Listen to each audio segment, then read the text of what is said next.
गुरुर्ब्रह्मा गुरुर्विष्णुर् गुरुर्देवो महेश्वरः गुरुः साक्षात् परब्रह्म तस्मै श्री गुरवे नमः।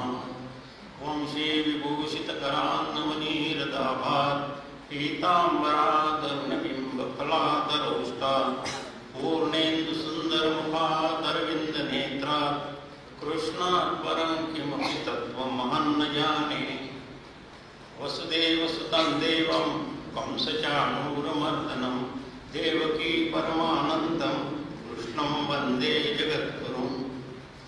आता उदय हे आपुले चौकाळूनी आपले वरी बैसवू पाऊले श्री गुरूंची जयांचे केलिया स्मरण होय सकळ विद्यांचे अधिकरण तेच बंधू श्रीचरण श्री गुरूंचे कुंडलिक वरदार विठ्ठल श्री ज्ञानदेव तुकाराम पंढरीनाथ महाराज की जय। जय जय रघुवीर समर्थ। परमपूज्य डॉक्टर काकांना वंदन, परमपूज्य मंदताईंना वंदन, ग्रामदेवता स्थानदेवता या सर्वांना वंदन करतो। आपण सर्व साधक इथे आलेले आहात। आपली जिज्ञासा खूप तीव्र आहे आणि आपल्या त्या जिज्ञासात आपली जी जिज्ञासा आहे ती माझ्यासाठी प्रेरणा ठरो अशा इच्छेने मी आपल्या सगळ्यांना वंदन करतो। ग्रामदेवतेला वंदन झालेलंच आहे, सकल संत मंडळींना वंदन करतो। आपल्यामध्ये ज्ञानवृद्ध, वयोवृद्ध, तपवृद्ध बरीच मंडळी आहेत, त्या सर्वांना वंदन करतो आणि आपल्या चिंतनाला सुरुवात करूया। यावेळेसच्या अभ्यास वर्गाचा विषय एकदमच जेव्हा कळला खूप नवीन वाटला। एक असा कुठला तरी अभ्यास वर्गामध्ये साधारणतः एखादा तत्वज्ञानाचा ग्रंथ वगैरे घेऊन आपण अभ्यास करत असतो, परंतु परमपूज्य डॉक्टर काकांनी त्यांचं जी मोठी ग्रंथसंपदा निर्माण करून ठेवलेली आहे त्यामध्ये जे वेद वाङ्मय जे प्रकाशित झालेलं आहे ग्रंथाच्या माध्यमातून त्यावर चिंतन करण्याचा हा अभ्यास वर्ग आहे। खूप सुंदर कल्पना आहे ही आणि यामध्ये विषय निवडीचं स्वातंत्र्य आपल्याला मिळालेलं आहे, त्याच्यामुळे एवढं अफाट वाङ्मय आहे तर विषय निवडा तुम्ही। आणि म्हणूनच या सगळ्या संकल्पनेला धरून आज आपण परमपूज्य डॉक्टर काकांचं एक पुस्तक प्रकाशित झालेलं आहे, श्रुती ज्ञान दीपिका म्हणून। आपण आपल्याला लक्षात आलं असेल, बरेच जणांनी वाचली असेल हे पुस्तक। या पुस्तकामध्ये विशेष करून उपनिषदांबद्दल परमपूज्य डॉक्टर काकांचे लेख प्रसिद्ध झालेले आहेत। एकच उपनिषदाबद्दल जास्त लेख आहे, ईशावास्य उपनिषद, यावर बरेच लेख आहेत आणि बाकी उपनिषद जे आपल्याला फारसे कुठे उपलब्ध होत नाही त्यावर जे यामध्ये लेख आलेले आहेत। तर आता आपल्या आजच्या उपलब्ध वेळामध्ये मी ईशावास्य उपनिषदांचे त्यांचे जे लेख यामध्ये प्रसिद्ध झालेले आहेत त्यामध्ये ईशावास्य उपनिषदाच्या 3ऱ्या क्रमांकाच्या श्रुतीचा आज आपण इथे विचार करूया। आता उपनिषद म्हटल्यानंतर थोडंसं त्याबद्दलची माहिती करून घेणं फार आवश्यक आहे। उपनिषद जी आहे ही वेदांमधून आलेली आहे आणि म्हणून आपल्याला वेदांची सुद्धा थोडक्यात माहिती, काही जास्त नाही, प्रस्तावना करतो कारण आपल्याला मुख्य विषयाची सुद्धा चिंतन करायचं आहे। वेद शब्द सगळ्यांनी ऐकलेला आहे, अर्थही सगळ्यांना माहित आहे। वेद म्हणजे जाणणे आणि जाणणे म्हणजे सगळेच जाणलाच आहोत, त्यामुळे आपण सगळ्यांना वेद माहीतच आहे। किती सोपं आहे बरोबर। म्हणून काल मी कालच्या प्रवचनात म्हटलं की वेद आणि वेदांताला अजिबात घाबरायचं काम नाही, तो आपल्या स्वतःच्या स्वानुभवाचा विषय आहे। वेद सगळे स्वानुभवाचे विषय आहे।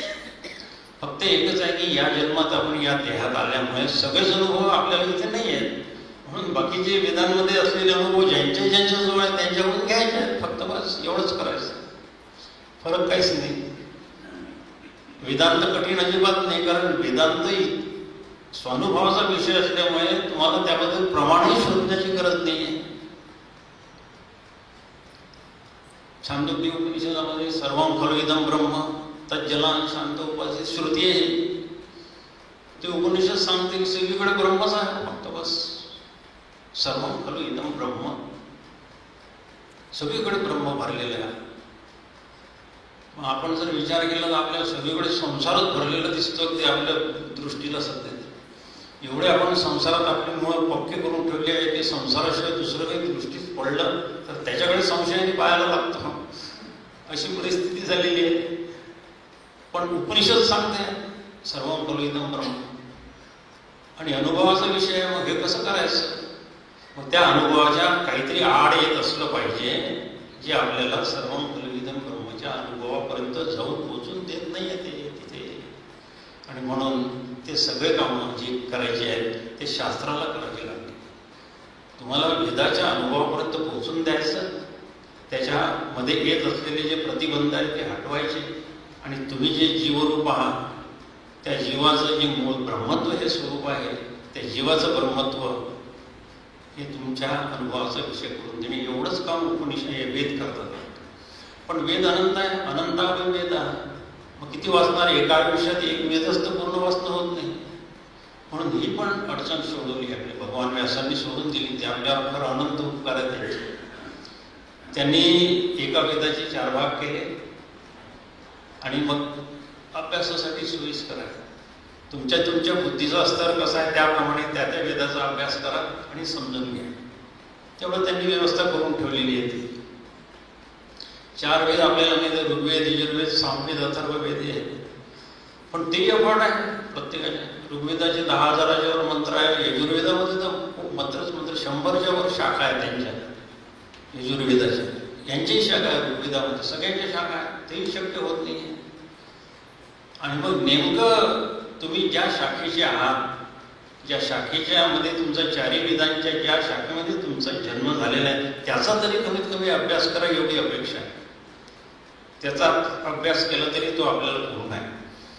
आणि ते नाही जमलं समजा तर शेवटी प्रत्येक शाखेच्या वेदांताच्या संहितांचा अंतिम भाग जो आहे ज्याला आपण वेदांत म्हणतो त्याचा अभ्यास करा. तो हाच वेदांत आहे जो परमपूज्य डॉक्टर काका आपल्याला सांगत असतात. आणि तो अभ्यास करत असताना ते आपल्याला एक वेगळ्या विश्वामध्ये घेऊन जातात. ते वैदिक विश्व आहे. त्याला वैदिक वाङ्मयाचं विश्व म्हणू आपण. तितका वेळ आपल्याला ते रमवतात. गंमत नाही. एक व्यक्ती इतकं मोठं क्रांतिकारी काम करून जाते, इतके त्यांचे अनुग्रहित होतात आणि साधी गोष्ट नाही आहे ती. खरोखरच त्यांनी वेदांत वैदिक वाङ्मयाचं विश्व आपल्यासाठी मोकळं करून दिलेलं आहे. आपलं फक्त एवढंच कर्तव्य आहे की ते त्यांनी जे सगळं उघडं करून ठेवलेलं आहे ते आपण ग्रहण करायचं आहे. हावरटपणे ग्रहण करा, काहीच हरकत नाही. इथेच हावरटपणा चालतो. आणि असं हे वैदिक वाङ्मय हे झालेलं आहे. मला ही प्रस्तावना का सांगावी लागली त्याचं सांगतो तुम्हाला. कारण हा जो मी हे जेव्हा पुस्तक बघितलं याच्यामध्ये ईशावास्यावर सगळ्यात जास्त लेख आहे. सगळे ईशावास्य उपनिषद तसं खूप 18 मंत्राचंच आहे, जास्त नाही आहे मोठं ते. पण त्या 18च्या 18 मंत्रावर परमपूज्य डॉक्टर काकांनी सगळे सविस्तर लेख म्हणजे हे लिहिले आहेत. आजच्या प्रपंचात एकही श्रुती झाली तरी खूप आहे असं समजूया आपण. आणि म्हणून 18च्या 18 श्रुती त्यांनी लिहिल्या आहे. त्याचं कारण आहे काहीतरी महत्वाचं त्यांच्या मनाला पटलं असलंच पाहिजे. त्यामध्ये काहीतरी आपल्याला त्यांना सांगायचं आहे.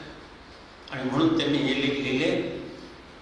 आणि हे जे 18 पूर्ण लेख आहे त्यातला आज आपण एका श्रुतीचा विचार करतोय. 3ऱ्या क्रमांकाची श्रुती असुरिया नाम ते लोका अंधेन तमसावृताः तांस्ते प्रत्यावी गच्छन्ति एकेचात्मानुजना. याचा विचार आपण करणार आहोत. पण त्या अगोदर हे ज्या उपनिषदातून आली, ज्या वेदातून आली त्या वेदाचं महत्त्व काय आहे हे परमपूज्य डॉक्टर काकांनी प्रस्तावनेत खूप सुंदर लिहिलेलं आहे. म्हणून थोडा एक 5-1 मिनिट आपण ती प्रस्तावना बघूया. आणि त्या प्रस्तावनेमध्ये आपल्याला हे कळलं की हे उपनिषदाचं नेमकं लोकेशन कुठे आहे वैदिक वाङ्मयामध्ये. लोकेशन शब्द वापरतो कारण लोकेशन एक पाठवणे, पोहोचवणे, नेणे देणे हे कार्यक्रम सध्या आपले खूप सुरू असतात. कुठेही जायचं रस्त्यात तर लोकेशन कळवा म्हणून असे शब्द ऐकतो. मला ते पहिले कळत नव्हतं लोकेशन कळवा. लोकेशन तर आपण जिथे आहे तिथे, पण ते आपलं लोकेशन नाही. जिथे जायचं त्यांचं लोकेशन विचार करा. तर हे लोकेशन पाहू आपण कुठे आहे.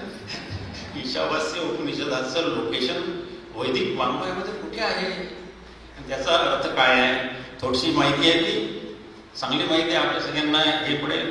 ईशावास्य उपनिषद हे यजुर्वेदाचं उपनिषद आहे. पहिला मुद्दा लक्षात घ्यायचा. यजुर्वेदाच्या शाखेचं 4 वेदांपैकी यजुर्वेद दुसऱ्या क्रमांकाचा, पहिला ऋग्वेद आहे, यजुर्वेद, सामवेद, अथर्ववेद. हे 4 वेद आहे. आपण सगळ्यांनी ऐकलंय मुद्दा. 4 वेदांची 4 महावाक्य वगैरे वगैरे सगळं ऐकलं. त्याच्यात आपण शिरू नये. यजुर्वेद हा खूप मोठा आहे. तसा 100च्या वर त्याच्या शाखा आहे. आता इतक्या उपलब्ध नाही, फार कमी शाखा त्याची उपलब्ध आहे. आणि या यजुर्वेदामध्ये सगळ्यात महत्वाचं म्हणजे जसं ऋग्वेदामध्ये ज्ञानकांड आहे, पूर्ण ज्ञान सांगितलेलं आहे. ऋग्वेदामध्ये त्यांनी एक काय म्हणतात त्याला सैद्धांतिक भाग आपल्या जीवन जगण्याचा त्यामध्ये ऋग्वेदामध्ये सांगून दिलेला आहे. आणि तो सैद्धांतिक भाग आपल्या जीवनामध्ये कसा त्याचं ट्रान्सलेशन करावं आणि त्याच्यासाठी कुठली कुठली कर्म करावी लागतात हे यजुर्वेदामध्ये आलेलं आहे. म्हणून तो प्रॅक्टिकल आहे असं म्हणूया आपण. यजुर्वेद खूप अफाट आहे. त्यामध्ये 2 भाग आहेत, शुक्ल यजुर्वेद आणि कृष्ण यजुर्वेद. हे 2 भाग आहेत त्याचे.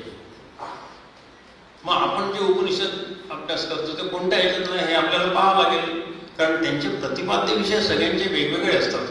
विभाग येण्यामध्ये सुद्धा प्रत्येक व्यक्तीचा बुद्धीचा स्तरच वेगळा आहे. मुळातच आपले मागच्या जन्मीचे पूर्वकर्माचे संस्कार काय आहेत आणि 3 गुण मायेचे याचं एक मिश्रण तयार होतं.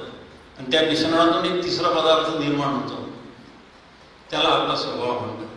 तो स्वभाव आहे आपला, जे जन्मता आपण घेऊन येतो तो स्वभाव आहे तुमचा. आणि त्या स्वभावानुसार तुमचा जन्म त्या वेदाच्या शाखेत होतो. कारण तसे अभ्यास करण्यासाठी ती अनुबंध तुम्हाला तिथेच सापडते. ही अत्यंत भगवंताने नैसर्गिक बनवून दिलेली एक प्रक्रिया आहे, एक यंत्रणा उभी केली. त्यामध्ये बरोबर ते जीव तिथे जन्म घेतात.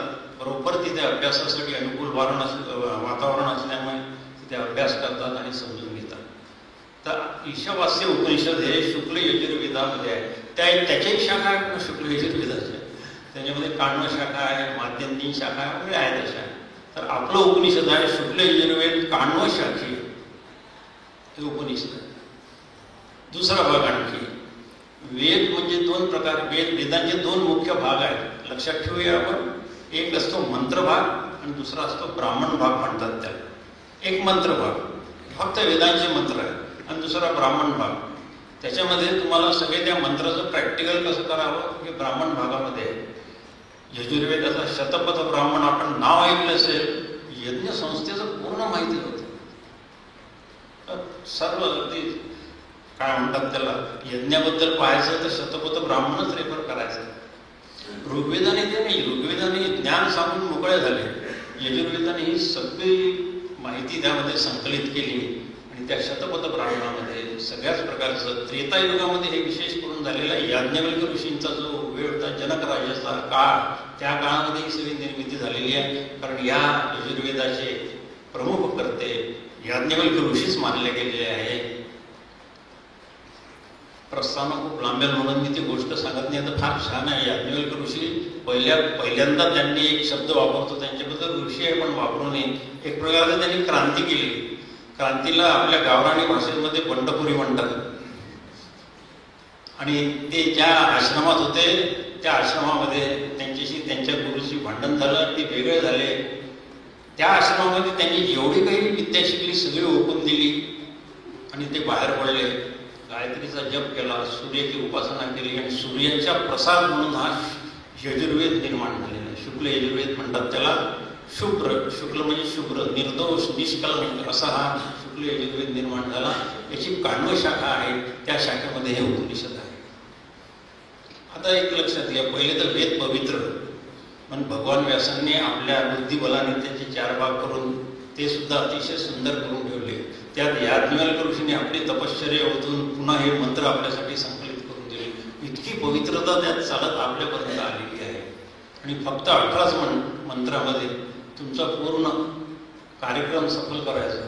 कोणता कार्यक्रम आपला तुमचा कार्यक्रम सफल करायचा म्हणजे कार्यक्रम तर माहिती असायला पाहिजे. एकच आहे कार्यक्रम, फारशा तपशिलात जात नाही.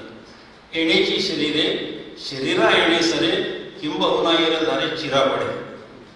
ज्ञानेश्वर माऊली सांगताय तुम्हाला. हा कार्यक्रम पूर्ण करण्यासाठी आपल्याला मानव देह मिळाले आहे. येण्याची शरीरे याच शरीराने शरीरा येणे सरे पुढचे आपल्याला शरीरच नको आहे, जन्ममरणच नको आहे. किंबहुना येरे झाले शिरा पडणे, जन्म आणि मरण नको आहे. आता ते माऊली म्हणते त्याच्याला शिरा पडते म्हणजे त्याच्यावर मोठा एक दगड पडतो, शिरा पडतो, खंडित होऊन जाते जन्म मरण परंपरा याच शरीरात. उपनिषदाचं एवढंच ध्येय आहे. हे अनेक प्रकारे सांगता येऊ शकते. हेच ध्येय आहे तुमचं. मानव देहात आले, पुढचा एकही ध्येय आपल्याला मिळून नाही घ्यायचा. आणि त्याच्यासाठी हे उपनिषदाचं तत्वज्ञान, जे आता अत्यंत सोप्या शब्दात ज्ञान वैराग्य वगैरे जे प्राप्ती करून घ्यायची भक्तीची वगैरे, ते पहिल्या प्रवचनात परमपूज्य अवलोकर सरांनी फार सुंदर सांगितलं होतं.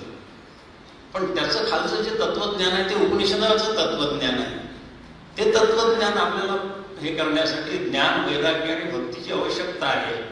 पण ते तत्वज्ञान तर माहीत पाहिजे अगोदर काय आहे. म्हणून तिथे ज्ञान पहिला आलंय. ज्ञान वैराग्य आणि भक्ती या क्रमाने जावं लागणार आहे आपल्याला. कशाचं ज्ञान मिळायचं हे तर माहीत पाहिजे ना, की नुसतं सुरुवातच केली नाही होत तसं. कोणत्या गावाला जायचं आहे त्यासाठी कपडे भरले, स्टेशनवर गेल्यानंतर तिकीट घराचे तिथे विचारलं कुठे जाता आहे, सांगितलं की अजून ठरायचं आहे. काय वेळ तिथे ठरलंच नाही. असं नको व्हायला या मानव देहामध्ये, असं नको व्हायला. हे उपनिषद आपल्याला तिकीट द्यायला तयार आहे. त्यांच्याजवळ एकच तिकीट आहे, फक्त मोक्षाचं तिकीट विकतात ते, बाकी कुठलेच तिकीट विकत नाही. मुद्दा लक्षात घेऊया आपण की आपल्या मानवी जन्माला आलो, आपण मानव देहधारी झालेलो आहोत. आपल्या जन्माच्या अगोदर, आपल्या जन्माला येण्याच्या अगोदर त्या दयाळू परमात्म्याने आपल्यासाठी ध्येय ठरवून दिलेलं आहे. बस कोणतं ध्येय आहे? शंकराचार्य सांगतात तत् ब्रह्म निष्कलम अहम नच भूत संगहा. हे ध्येय आहे. या ध्येयाला जायचं आहे. त्या ध्येयासाठी ज्यांच्याजवळ चांगली बुद्धी आहे त्यांनी खरोखरच उपनिषदांचा अभ्यास करावा. मग आपण म्हणाल ज्यांच्याजवळ बुद्धी नाही त्यांनी काय करावं? त्यांच्यासाठी वेद दयाळू आहेत. त्यांनी काही यायचं. कोणाला असं एकही देहधारी जी व्यक्ती आहे त्याला मोक्ष देण्यापासून थांबवलं नाही आहे वेदांनी. सगळ्यात महत्त्वाचं लक्षात ठेवा. अगदी आपल्या डोक्यावर टोपले वाहणारा मजूर याच्यापासून की आता शंकराचार्यापर्यंत सगळे मोक्षाला जाऊ शकतात. मग बुद्धिमान लोक जर वेदांचा अभ्यास करतील, उपनिषदांचा अभ्यास करतील आणि हे ज्याला जमणार नाही त्यांनी काय करावं? मग भगवान व्यास आहेत ना बसलेले, त्यांना माहीत आहे आपण जे शंका काढतो ना त्याचं निरसन केव्हाच सगळ्याच्यात झालेलं आहे. काही करण्याची गरज नाही. चिंता करण्याची गरज नाही. भगवान व्यासांनी सांगितलं बाबांनो ठीक आहे नका वाचू उपनिषद, बुद्धी नाही चालत, काही हरकत नाही. तुमची कमाई तुम्ही घेऊन आले आहात, जी मागच्या जन्मातील पूर्वकर्माचा परिणाम म्हणून तेवढी बुद्धी मिळाली, काही हरकत नाही. पण तुम्हाला ते नाही जमत का? मग ठीक आहे, उपनिषद जाऊ दे, वेदही बाजूला जाऊ द्या. तुम्हाला पुराण वाचणं जमते ना, मग पुराण वाचा. जे तत्वज्ञान उपनिषदाचं आहे तेच भगवान व्यासाने पुराणात आणून ठेवलेलं आहे. तेच आहे, काहीच नाही. फक्त भाषा वेगळी वापरली. असे पारिभाषिक शब्द, संस्कृत शब्द नाही वापरले. भगवान व्यास त्यांनीच केलेलं आहे. ते पुराण 18 पुराण त्यांनीच केले. ते अशा लोकांसाठी केलेलं आहे ज्यांना ही अडचण आहे की ते वेद समजू शकत नाही. ठीक आहे, काही आहे त्यांना तेही अडचण आहे. पुराणही आहे कसं त्यांच्या जीवनामध्ये हे नाही आहे, नाही मिळत चान्स त्यांना. किंवा त्यांची पूर्वकर्म जसे आहे की ते तिकडे जातच नाही होते. पण ते मोक्षाचे अधिकारी आहेत. मग काय करायचं? वेद नाही जमत, पुराणामध्ये जाणं जमत नाही, काहीच करणं जमत नाही. मग सत्संग करा. संत मंडळी मी खूप पाठवली आहे पृथ्वीवर. असा एकही क्षण नाही की ज्या क्षणाला या पृथ्वीवर संत मंडळी उपस्थित नाही आहे. पाहा ना, आज आपण पाहतो आपल्यासाठी आपल्या भाग्याने किती संत मंडळी सत्संग आपल्याला मिळालेला आहे. परमपूज्य डॉक्टर काका आहे, परमपूज्य मंदाताई आहे. केली होती का कल्पना कधी अशी की आपल्या बुद्धीचा स्तर जो आहे तो सांभाळून बरोबर ही मंडळीशी आपण जोडल्या जाऊ? नाही. पण आहे भगवान व्यासांची योजना, त्यांनी केली. सत्संग करा, सत्संगाचा प्रवचन ऐका, भजन करा, कीर्तन करा, नामसंकीर्तन करा, नामस्मरण करा. कोणत्याही एका मार्गाने सत्संगाशी तुम्ही आपल्याला बांधून घ्या. तेही जमत नाही म्हणून काही लोक. वेळच नाही आम्हाला, वेळच नाही. मग काय करायचं? आणि मोक्षाचे तर अधिकारी आहे म्हणून भगवान व्यासाने अगदी खालच्या पायरीवर येऊन सगळ्यांना सांगितलं बरं ठीक आहे, मान्य आहे तुमची अडचण आम्हाला. तुम्ही मी सांगतो तेवढं तुम्हाला बोलता येते की नाही? चांगलं बोलता येत नाही असं कोणी माणूसच नाही. कोणालाही बोलू नका म्हटलं तर फार त्रास होतो बरं का. सगळ्यात जास्त अडचण ही आहे की एखादं काम करू नका म्हटलं तर चालते, पण बोलू नका म्हटलं तर फार त्रास होतो. असे बोलणं जर तुला येते तर तू बाबा एक काम कर, तर तोंडाने फक्त काही शब्द उच्चार कर, फक्त बस एक राम उच्चार कर, राम राम म्हण. तेवढं तर म्हणता येईल तुला. उपनिषद गेले बाजूला, ते पुराणही गेले बाजूला, सत्संगही राहू दे, पण घरात बसल्या बसल्या तुझे मजुरीचे कामं झाल्यानंतर रात्री भोजन करताना झोपताना राम राम तर म्हणता येईल ना, कृष्ण कृष्ण म्हणता येईल, विठ्ठल विठ्ठल म्हणता येईल, हे म्हण. पण झालं राम शब्द, विठ्ठल शब्द आणि कृष्ण शब्द. कुठल्याही अवताराचं नाव घ्या, संतांचं नाव घ्या, याच्यामध्ये संपूर्ण वेदांत भरलेलं, वेदांत भरलेला पूर्ण लक्षात ठेवायचं. आपण कोणाही एकही व्यक्ती आता सुटली नाही. थोडक्यात सांगितलं विनाकारण आपण प्रस्तावना लागेल म्हणून आवरून घेतो. फार अप्रतिम अगदी फुलप्रूफ सिस्टीम ज्याला म्हणतात ना, असे आमच्या वेद आहेत, हो उपनिषद आहेत. आणि वेद आणि उपनिषदात जे नाही ना ते तुम्हाला जगात कुठेच दिसणारे नाही, कोणाला माहिती नाही. वेदांना जे माहिती नाही ते कोणाला माहिती होणार आहे, माहितच उपनिषदात. असं मुद्दा लक्षात घेऊया आपण. इथे आपला मुद्दा जिथून सुरू होता, आज आपण ज्या उपनिषदांच्या ज्या श्रुतीचा विचार करतोय ते शुक्ल यजुर्वेदामध्ये, काण्व शाक्यमध्ये मंत्र भागातून आलेले, संहिता भागातून. वेदांचे जे दोन भाग आहे, मंत्र आणि ब्राह्मण सांगितले, तर मंत्र एकत्रित आले त्याला संहिता म्हणतात. लक्षात ठेवायचं, मंत्र एकत्रित केले की संहिता झाली, त्या त्या शाखेची त्या त्या वेदाची संहिता. त्या संहितेमधले जे मंत्राचा जो गूढ अर्थ आहे तो तुम्हाला ब्राह्मण भागामध्ये त्याचं विवरण करून मिळते. त्याप्रमाणे कार्यवाही करा तुम्ही, असे ते. तर मंत्र भागाचा शेवट, ब्राह्मण भागाचा शेवट, ह्यामध्ये जे तत्वज्ञान आलेलं आहे त्यांना उपनिषद म्हणतात. उपनिषद या ठिकाणी येतात.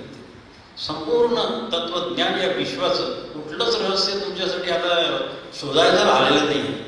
संपूर्ण विश्वामध्ये जे काही गूढ आहे, रहस्य आहे, ते जर तुम्हाला शोधायचं असेल तर आपल्याला उपनिषदाकडेच जावं लागेल.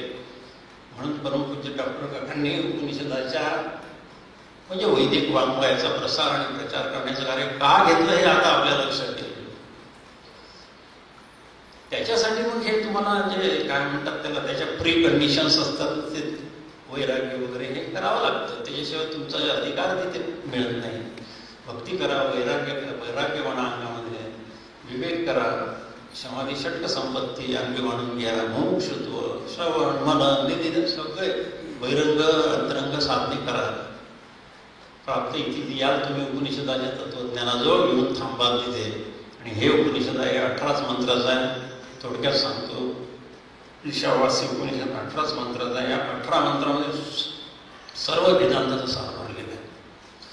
हे उपनिषद पहिलं उपनिषद मानलं गेलेलं आहे.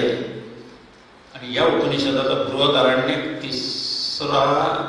बृहदारण्यकाचा 5वा अध्याय, पहिला ब्राह्मण आणि पहिली कंडिका म्हणजे पहिला मंत्र. याच्यामध्ये म्हणजे ईशावास्यामध्ये तर आलेलाच आहे हा मंत्र, पण बृहदारण्यकामध्ये आलेला दोघांनी याज्ञवल्क्य ऋषीच आहे, त्यांचे प्रणेते, त्यामुळे तिथे आलेला आहे. आता थोडंसं आणखी माहिती सांगतो की मंत्र हा जो असतो, या मंत्राच्या काही अटी असतात. मंत्राच्या अटी असतात. मंत्र कुठलाही जर आपण वाचला तर त्या मंत्राच्या मागे 4-5 अटी आहेत जवळ.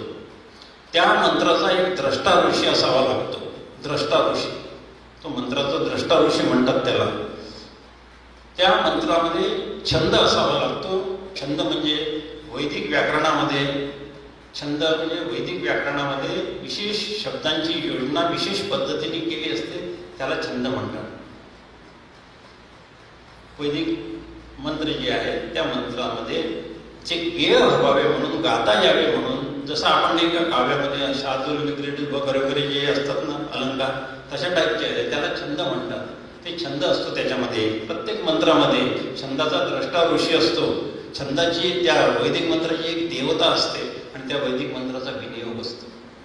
मग हे जो मंत्राचा ईशावास्य, मग आपण जो अभ्यास करून राहिलो त्याचंही माहिती करून घेणं आवश्यक आहे. त्या ऋषीला नमन करावं लागतं. म्हणून काय या ईशावास्य उपनिषदाच्या मंत्रांचे द्रष्टे ऋषी कोण आहे? ते थर्वण ऋषी हे त्यांचं नाव आहे. हे त्या ऋषींचं नाव आहे. यातला छंद कोणता आहे? आर्षानुष्टुप. आर्षानुष्टुप, अनुष्टुप छंद माहीत आहे ना, तसा आर्षानुष्टुप छंद आहे हा. याची देवता कोण आहे? जीव आहे. आपल्या जीवांसाठी केलेला आहे, प्रापंचिक लोकांसाठी केलेलं आहे सगळे. म्हणूनच हा निवडला. ज्यांना जास्त आपल्याला गरज आहे त्यांच्यासाठीच हा उपनिषद आहे. ते जीव आहे देवता. आणि याचा विनियोग काय? आत्मघाताचा निषेध. पहा किती सुंदर वाक्य आहे, आत्मघाताचा निषेध. जे लोक आत्महत्या करणारे आहेत त्यांचा निषेध केलेला आहे. काय आहे प्रकरण? आत्महत्या कोण करतो? केली असती तर इथे कशाला आलो असतो? नाही. जी आत्महत्या आपल्याला अभिप्रेत आहे ती न करताही आपण आत्महत्यानेच अवसर करू. आणि ते कसं आहे ते आता या तिसऱ्या मंत्रामध्ये आपल्याला उपनिषद सांगणार आहे. अशी याची पार्श्वभूमी आहे. या उपनिषदाचे 18 मंत्र आहेत. 18 मंत्रापैकी आपण फक्त तिसरा मंत्राचा विचार करू. पण कोणत्याही उपनिषदाचं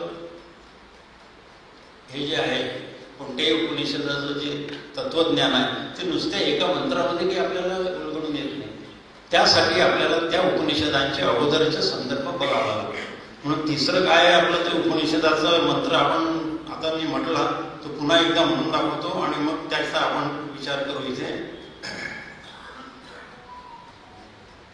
तिसरा मंत्र आहे, असुर्या नामते लोका अंधेन तमसावृता तांस्ते प्रेत्यापि गच्छन्ति एकेचात्मानुजना. इथे आत्मअनुजना शब्द आलाय बरं का. म्हणून ते आत्महत्याला शब्द आता मी त्या सांगितलं. आत्महत्या करणारे लोक जे आहेत त्यांच्यासाठी आहे, म्हणजे आपल्यासाठी आहे. मग आपण आत्महत्यारे आहोतच. आत्महत्याच केलेली आपण सगळ्यांनी. फक्त काय आहे, ती आत्महत्या जरी आज तुलात केली तर आपल्याला लगेच पोलीस येऊन केस करतात, म्हणजे केल्यानंतरही करतात. मजेची गोष्ट अशी आहे, आत्महत्या करणाऱ्या लोकांवर पोलीस एक केस करतात.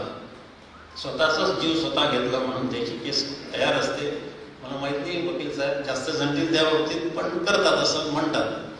आणि त्यामुळे इथे जर असं आहे की मेल्यानंतरही जर तुमच्यावर FIR फाईल होतो तर मग परमेश्वर काय तुम्हाला सोडणार आहे का होतं?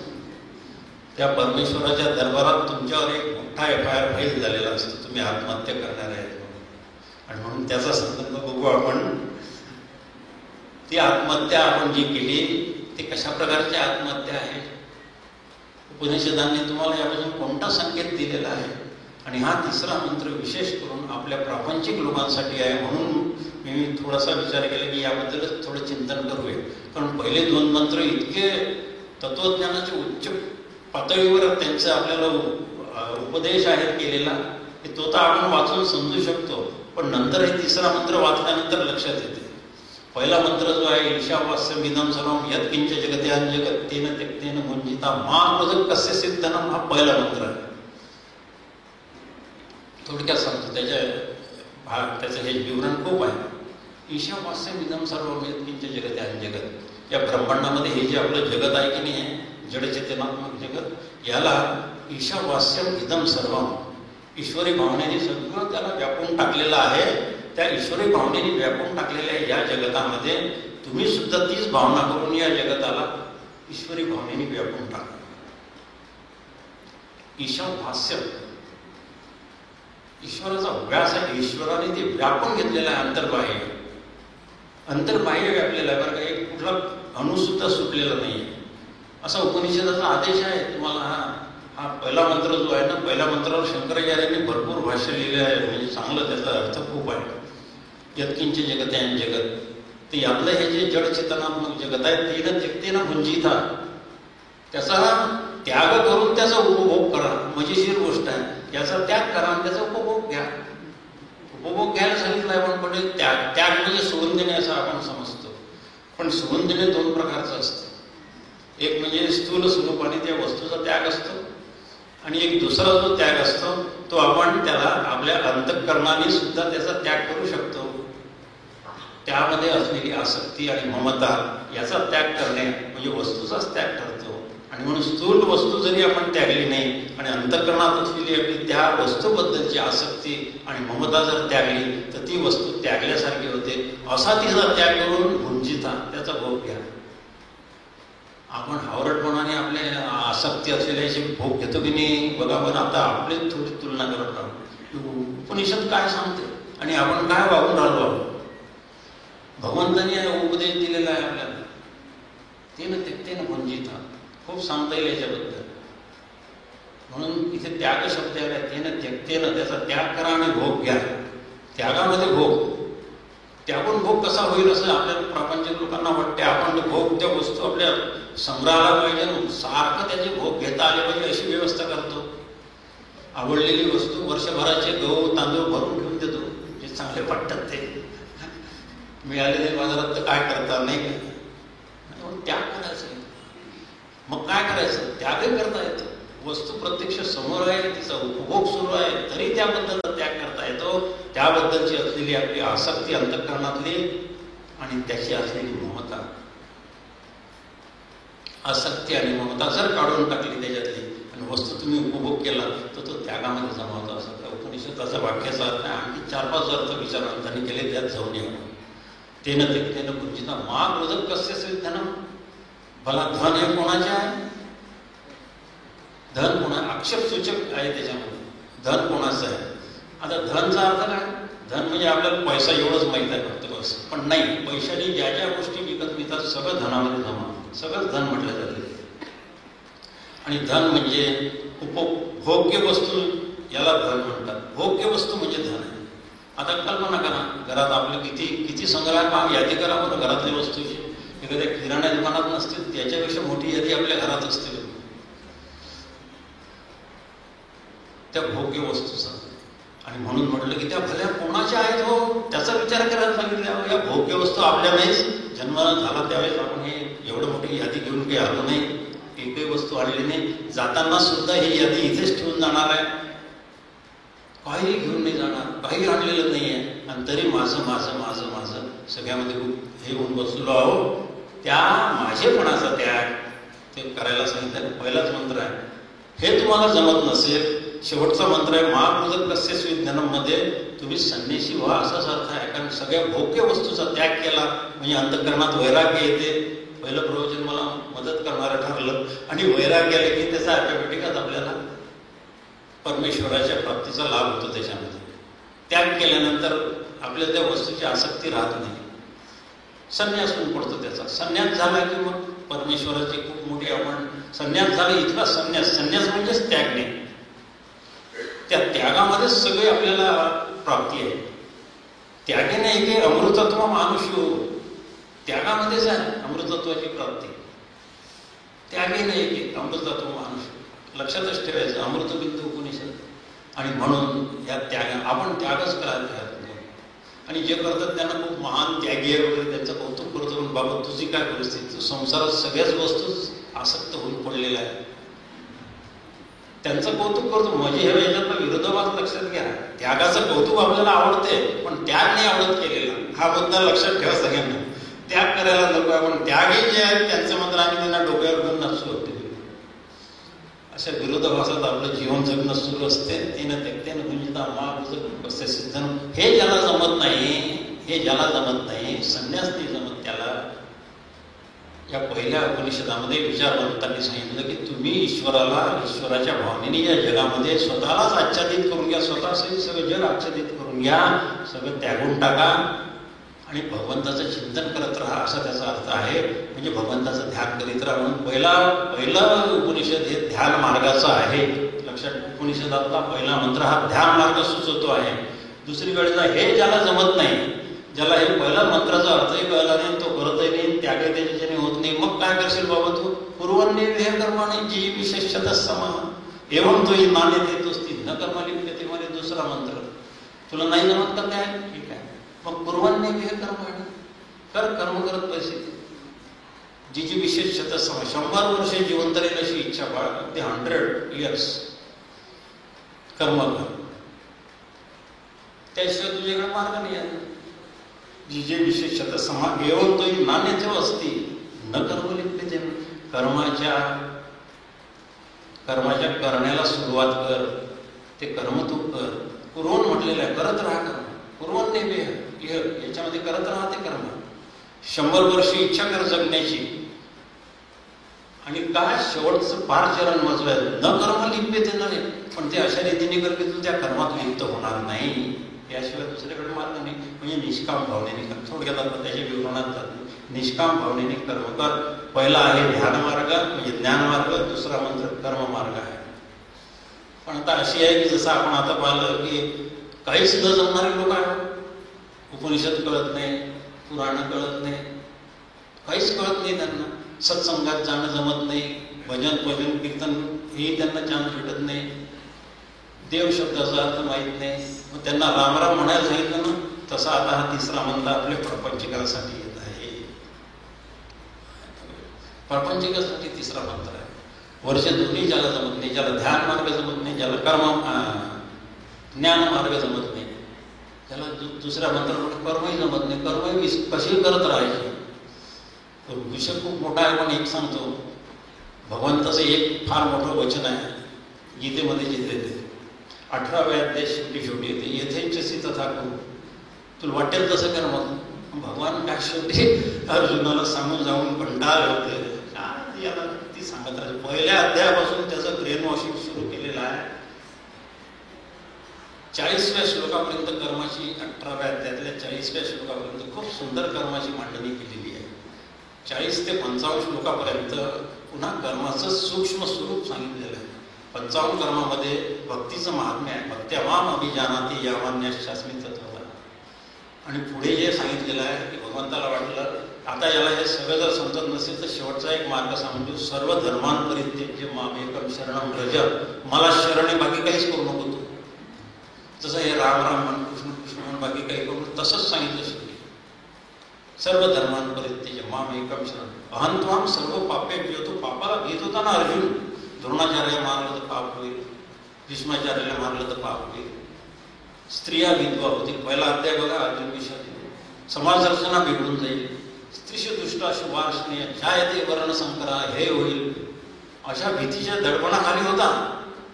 त्याला मग शेवटी सांगितलं अहं त्वां सर्व पापेभ्यो मोक्षयिष्यामि मा शुचा. काही शोक करू नको अर्जुना, मी सांगतो तसं कर, फक्त बस.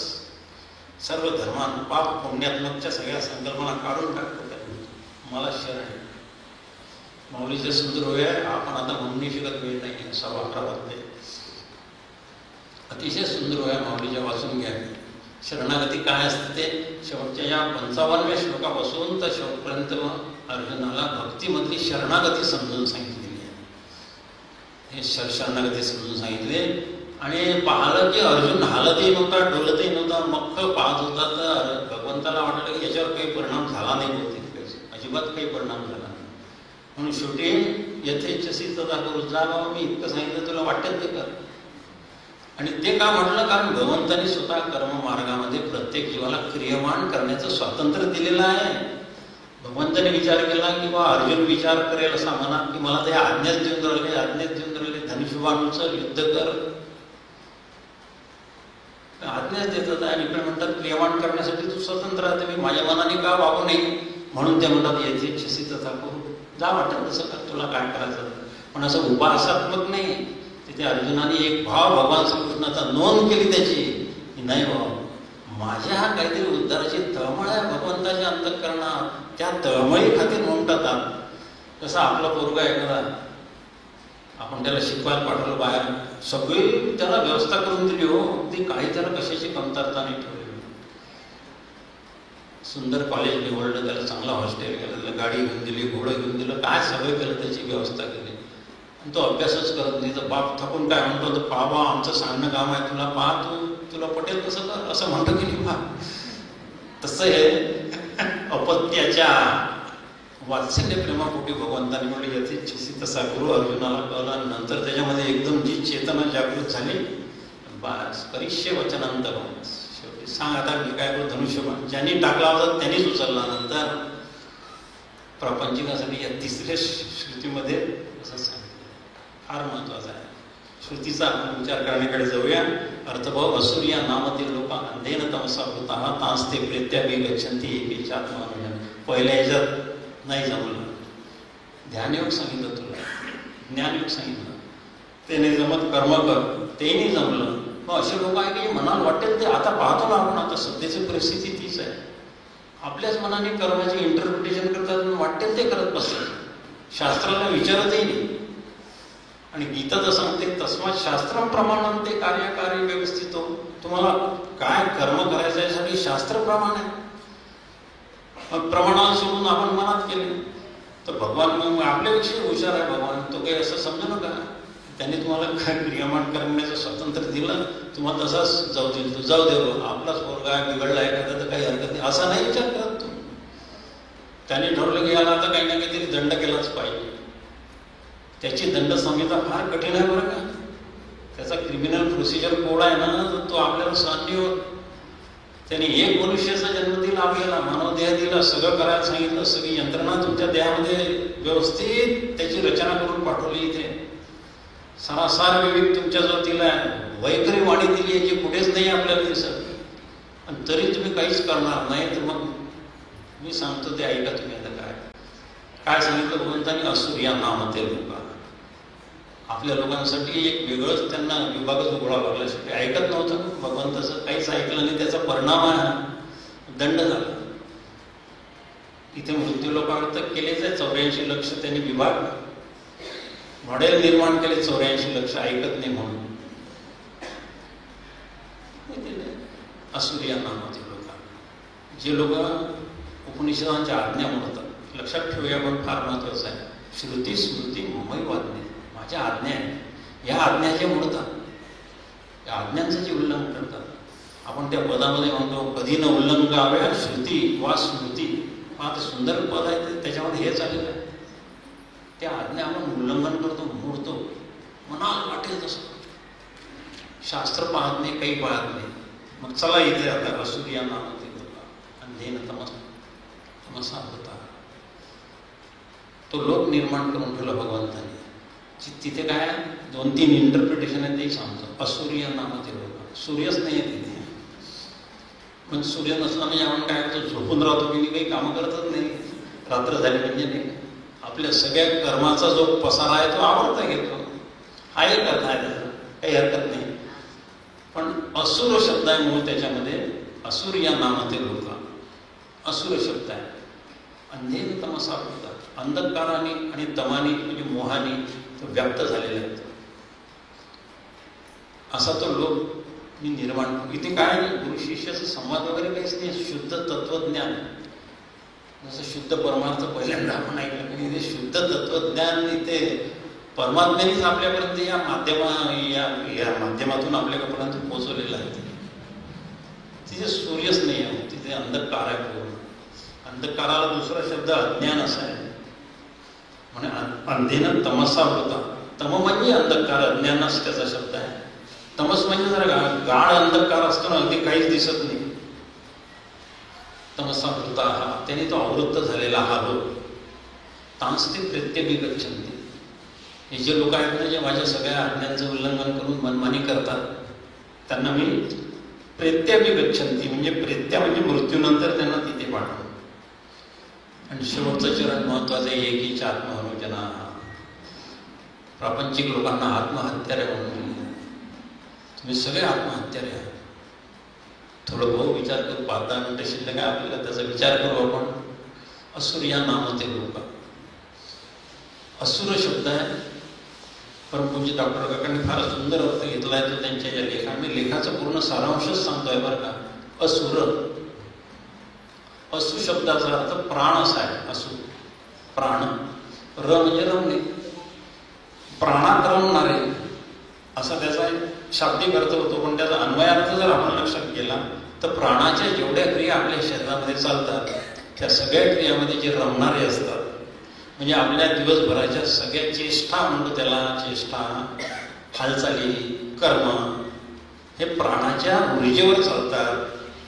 म्हणून त्याच्यामध्ये जे रमणारे आहेत, म्हणजे थोडक्यात की ज्यांनी स्वतःला मी देह आहे अशी 100% खात्री बाळगून फक्त देहासाठी जे जिवंत राहतात, असा त्याचा असुर शब्दाचा अर्थ हा. फक्त माझा देह हा माझा आत्मा आहे. देहात्मवादी म्हणतात त्याला पारिभाषिक भाषेमध्ये. देवात्मवादी एक अद्वैत तत्वज्ञान सोडल्यानंतर बाकीचे सगळे दर्शनकार आहेत ना, 6 पैकी 5, त्याच्यातला तो चारवाक नावाचा आहे एक दर्शनकार. तो चारवाक हाच आहे, ते देहात्मवादीच आहे. फक्त मजा करो, यावत जीवेत सुखम जीवेत, ऋणम कृत्वा घृतम पिबेत. हे एक घोषवाक्य आहे त्यांचं. यावत जीवेत सुखम जीवेत, जिवंत मजा मारा, सुखम जीवेत. ऋणम कृत्वा, कर्ज काढा, घृतम पिबेत, तूप प्या, कर्ज पिळू नका, असा त्याचा अर्थ आहे. कर्ज फेडलं नाही तरी चालेल, ते प्या ना. भगवान म्हणतो कर्म करण्यामध्ये मी तुमची मनमानी मान्य करतो, कारण मी तुम्हाला क्रियमान करण्याचं स्वातंत्र्य दिलेलं आहे. कार तू यथेच्छसी तथा कुरु, जा कर तिकडे काही पण. मला विचारत नाही ना, नको विचारू, काय माझं आणणं. पण लक्षात ठेव दुसरा भाग, मी कोण आहे माहित आहे तुला? कर्माचं फल देणारा मी आहे बाबा. तू मनमानी आता कर कर्म करण्यात, पण फल देण्याची अजिबात तुझं तिथे अधिकारच नाही, ते मी ठरवणार आहे. कर्माध्यक्ष सर्व भूतादिवास साक्षी चेता केवलो निर्गुणश्च. श्वेताश्वतर उपनिषद सांगते साक्षी चेता केवलो निर्गुणश्च कर्माध्यक्ष. म्हणून आपण कर्म करताना जर मनमानी कर्म करत असू, शास्त्राचं उल्लंघन करत असू, वेदविहित कर्माचं उल्लंघन करत असू, आपले जे श्रेष्ठ ज्येष्ठ होऊन गेले त्यांनी केलेल्या परंपरेचं कर्माचं उल्लंघन करत असू, ऋषीमुनींनी सांगितलेलं जे आपल्यासाठी जो विहित कर्माचरणाचा मार्ग आहे त्याचं उल्लंघन करत असो, तर लक्षात ठेवायचं उल्लंघन करायसाठी तुम्हाला भगवान रोखणार नाही अजिबात, पण त्याचं फळ मात्र मी ठरवेल. मग 84 लक्ष जे मी खाणे केलेले आहेत त्याच्यात तुम्ही कुठे बसता, त्या खाण्यात तुमची रवानगी करत केव्हा प्रेत्या मृत्यूनंतर, तोपर्यंत इथं करा मनमानी तुमचे चालू आहे.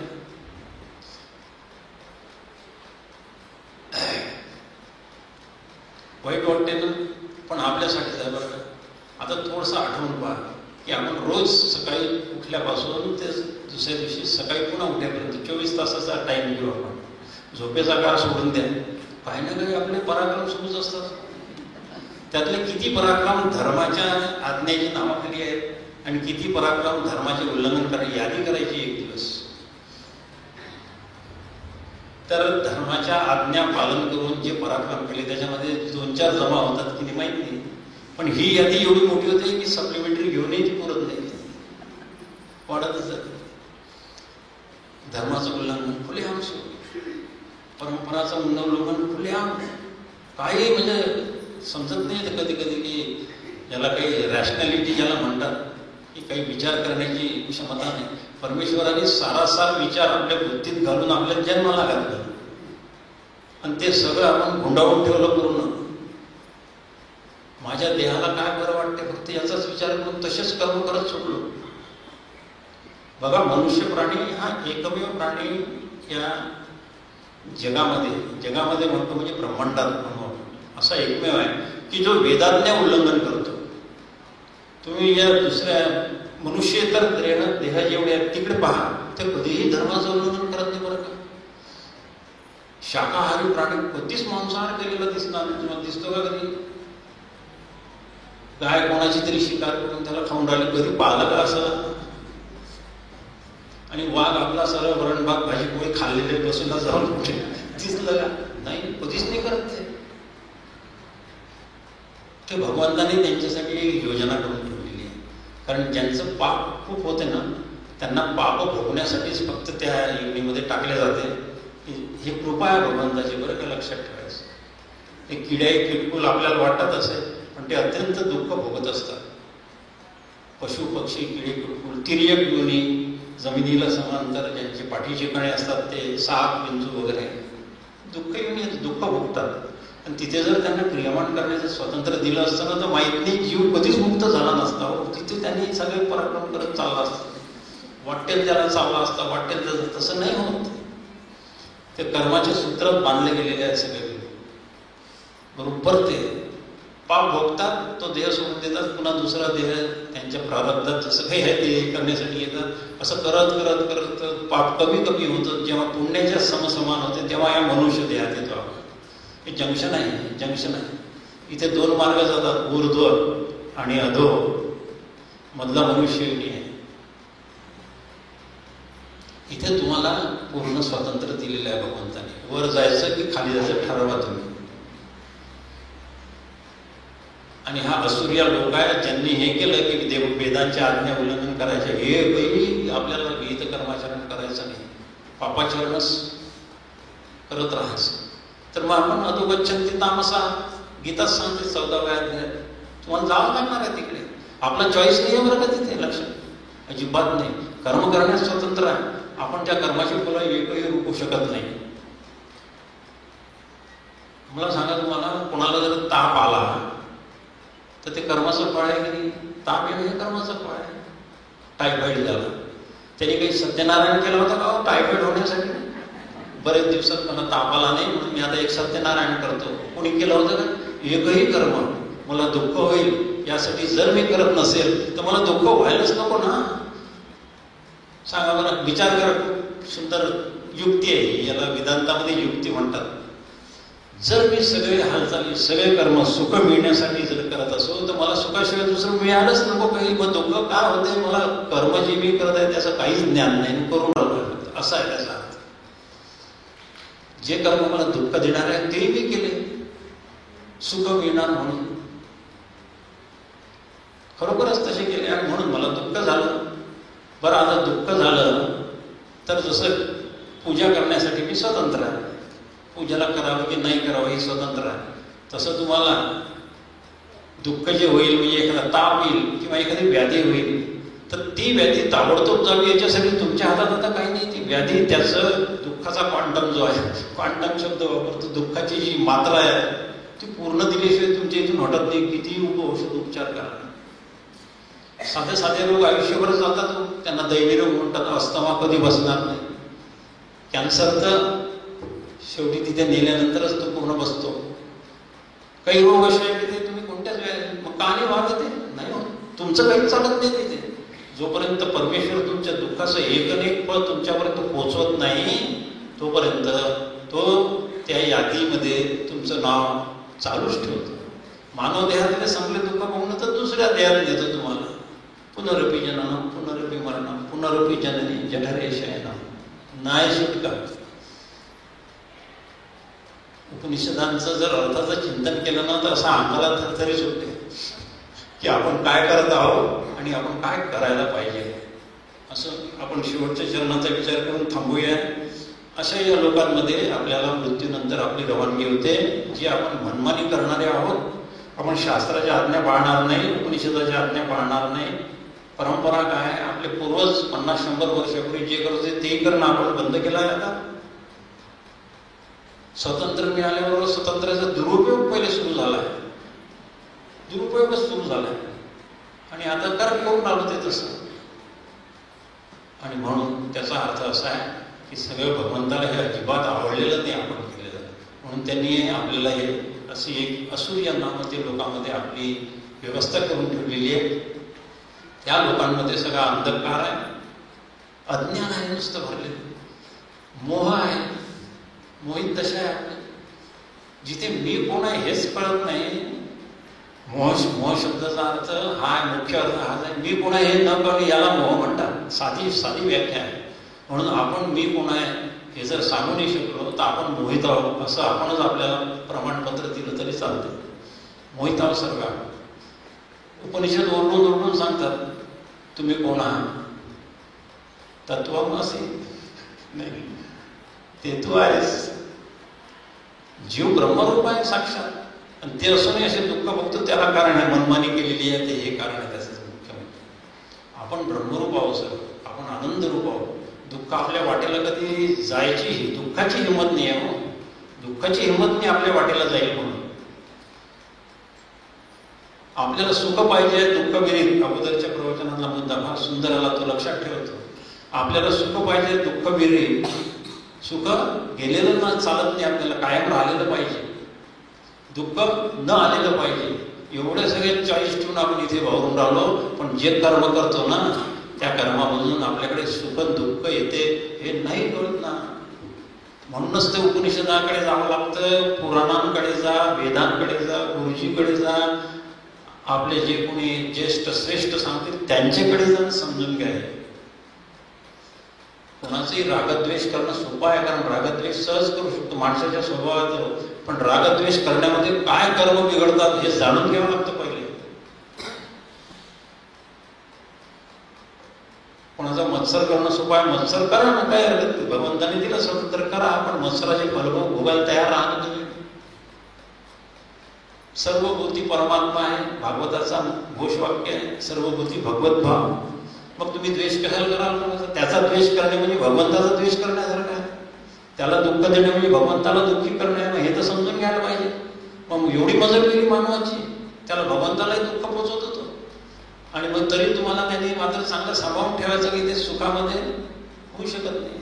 साधा तर काय असं मुद्दा लक्षात घ्या की असं जे सगळे करणारे आहेत इथे एक चात महानुजना याचं पदाचा विचार करून थांबू आपण. इथे उपनिषदाने आपल्याला आत्महत्याने म्हटलेला आहे, त्याचा भाव समजून घेऊन नंतर थांबू. आत्म्याचं हनन करणे म्हणजे आत्मा आपल्या शरीरात शाश्वत स्वरूपाचा असून सुद्धा त्याचा यत्किंचितही उपयोग करून न घेणे. साध्या भाषेत सांगायला सुरुवात करू. आत्मा सच्चिदानंद रूप आहे. उपनिषद त्याचं स्वरूप लक्षण सत्यम ज्ञानम अनंत ब्रह्म स्वरूप लक्षण आहे त्याचं. श्रुती सांगते त्याचं लक्षण. तो आनंद रूप आहे. मग आनंद रूप जर आपलाच आत्मा आहे, सुखरूप जर आपलाच आत्मा आहे, तर ही भिकीची वाटी हातात घेऊन विषयांच्या दारात कशाला जातो? सुखासाठी. आपल्याच इथे आहे सुख. सगळं सुख तर आपल्याच नाही. इथून सुरू होते अज्ञानाचं कार्य. आपल्या डोक्यामध्ये इथून सुरू होऊन जाते. जीवदशेला, जीवदशा म्हणतो मी, जीवदशेला प्राप्त झाल्यानंतर मायेचा किंवा अनादि अज्ञानाचा परिणाम म्हणून त्याला मी पुन्हा हे कळलं नाही, त्याची वैध दशा झालेली आणि तो स्वतः सुखरूप आहे म्हणून त्याला सतत सुखी व्हावं वाटते. आपल्या सगळ्या मूळ बेसिक इन्स्टिंक्ट ज्या असल्या ना, इच्छा, त्या सुखी होण्याच्या, आणि ते आपल्याला सुख असं साधं नको, ते आपल्याला कधी सोडून न गेलेलं पाहिजे. तसं सुख पाहिजे आपल्याला, ते कधी सोडून जाता नाही. ह्या मूळ इन्स्टिंक्ट आहे, उर्मी आहे त्या आत्म्यावरून. आत्मा सर्व सुखरूप आहे, नेहमी करता आहे सुखरूप. काही असं पार्शली थोडा वेळ सुखरूप, थोडा वेळ विखरूप, आत्म्याचं हे स्वरूपच नाहीये.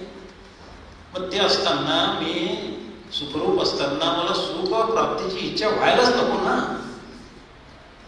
मी खूप गर्भ श्रीमंत आहे, माझे वडील इंडस्ट्रियलिस्ट आहे, करोडपती आहे, आणि मी एका ठिकाणी क्लर्कच्या नोकरीचा अर्ज करेल का? मग करेल का सांगा तुम्ही? किंवा चपराशीसाठी निघाली जाहिरात, केला अर्ज एखाद्या आता उद्योगपती आणि त्यांच्या मुलांना पुढे वाचलं का असं?